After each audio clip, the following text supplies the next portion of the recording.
you've put yourself in an interesting situation that to me would be utterly terrifying. I would rather go, fight people than do what you've been doing, which is you've started doing improv comedy or just stand-up comedy, right? Yeah. I went to an open mic, just trying it out. I love to challenge myself and put myself in awkward situations. I feel like we only grow when we put ourselves in difficult and awkward situations. And so it's a little bit unique. It's in Bellingham, very hippie, liberal town. The college in town has a red square in memory of the Communist Party. And actually, the first time I went up, they asked me to make sure I didn't use the N-word because I had the look of somebody that would use the N-word. No kidding? Yeah. They pulled you aside and said, yeah. They're like, hey, we need to make sure right, that yeah, you... exactly right. Yeah, apparently I look a little bit... How did you respond to that? I was taken aback. I didn't know what to say. I mean, I had to take my white robe off. So, Wow. Yeah. So, but in there too, I mean, and it's a lot of...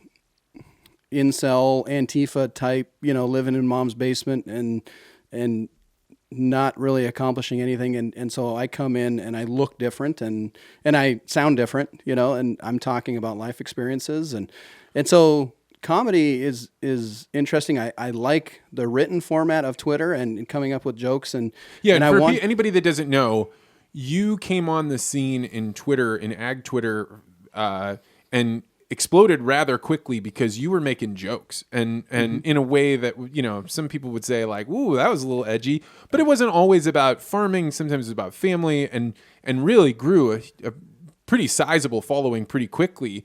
Yeah. But the medium of Twitter is really different than standing up in front of a crowd. It is. And it's been fun to try that out. I think everybody should try it just because it's an experience. Oh, man. I want to go to a Vance Crowe open mic. That sounds like terror. Yeah. But it's a challenge and to me, open mics are fun just because it's, you learn the cadence of speaking, you learn timing, you learn what jokes work and what jokes don't work.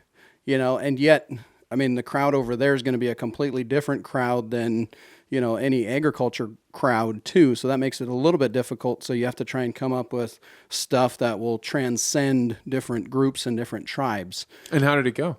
It went pretty good.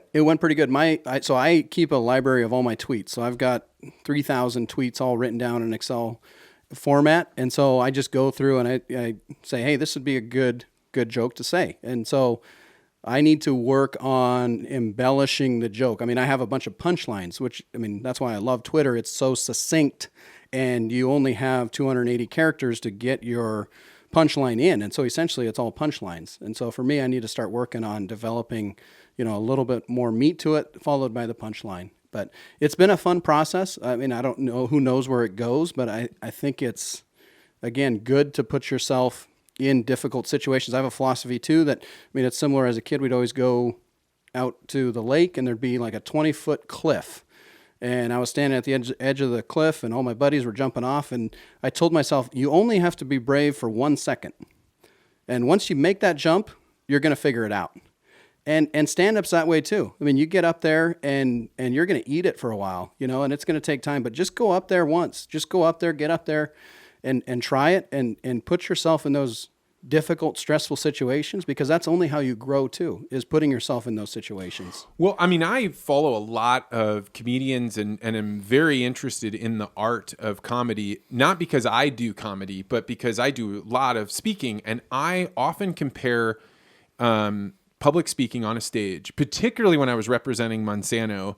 And there was a real danger there, right? Like somebody in the audience, there may be several people, they want to see you fail. And I often describe the experience of public speaking like surfing, where you are out there, you're paddling your board, you're waiting for a wave to come in.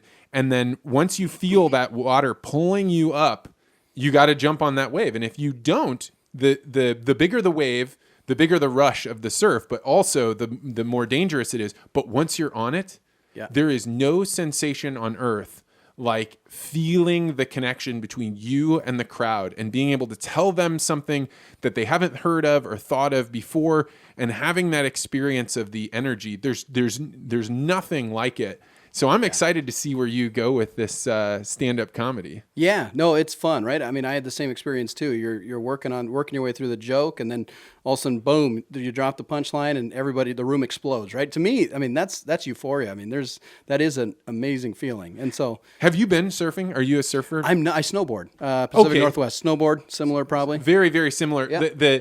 The experience of the faster I go, and then oh shit, Yeah. it went wrong, and Right. and like you fall, and like that's probably the lesson that's hardest in speaking, and I would guess stand-up comedy is if you fail, you just get back up, right? And Yep. nobody's going to remember your failure if you get up and make a good joke again, just like you don't remember the wave that crumbled over top of you. Exactly right. I mean, there's so many life lessons in it, right? And overcoming trials and continuing to press on, and it can be a lonely place to say something and nobody laughs, right? And learning to improve on that and using that as fuel to get better and improve. That's what's been fun about it. I think so. So I think this is a form of, like we were discussing earlier, a form of suffering, right? Yep. You have found something that you're like, I want to improve. I'm a white belt. I'm totally new, and I am going to put myself in the place where I'm going to get beat up and battered. But if I come out on the other side, now I've got this whole new skill, this whole new thing, and that's a ton of meaning. Yes, absolutely. No, that is life, right? And that's what makes life fun, is going out and trying new things, trying different things, and working to improve yourself, and starting at the bottom and then seeing improvement. And that to me is what brings joy too. And that is what gets us out of our own head. You know, I think a lot of times, you know, you deal with somebody that deals with anxiety or depression, and a lot of times it's because there's not enough outward thinking or enough doing of themselves. And going out and getting off the couch and going and volunteering somewhere, or going and teaching at a school, that's a valuable lesson that I think is cheap medication too. And I have people in my life that struggle with depression and anxiety, and they say the same thing. They're best served when they're looking outward and they're putting themselves in situations where they need to overcome a challenge and they have to slay the dragon. So, well, and I think that in a corporation, right, if you have a regular corporate job, one of the things that often gets taken away is the ability to fail, right? Because you make so many decisions by committee in meetings where it's not you on the line, right? It's a group of people, and they decentralize the responsibility. So no one person is able to make any decision, but also no one person is responsible for it. And if you take away the risk factor in people's work so that nobody, like, you also don't get the reward. And I think that when we were talking about this crisis of meaning, I think that's a big part of it, where if you don't have things that you are responsible for, you know, landing that wave, right. I don't know how you would have me. Of course you would come home and be depressed and feel like things don't matter. Of course you would. Yeah. I mean, to me, the measure of a person is how many times have they failed? How many times have they gotten up after getting knocked off of something? You know, and we live in a world in social media where we see the guy, you know, nailing the basketball shot, and we don't see the 2,000 attempts he made before that. And so very quickly we go and we say, well, that guy's just better than me. He's just good. Well, no, that guy failed 2,000 times before he made that shot.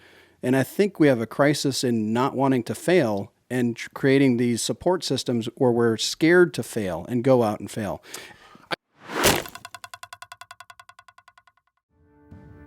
Thanks for watching this podcast short. You can find the rest of the interview on my channel. If you like this video, I hope you'll hit the like button and consider subscribing. I release a new interview with an interesting person every Wednesday morning.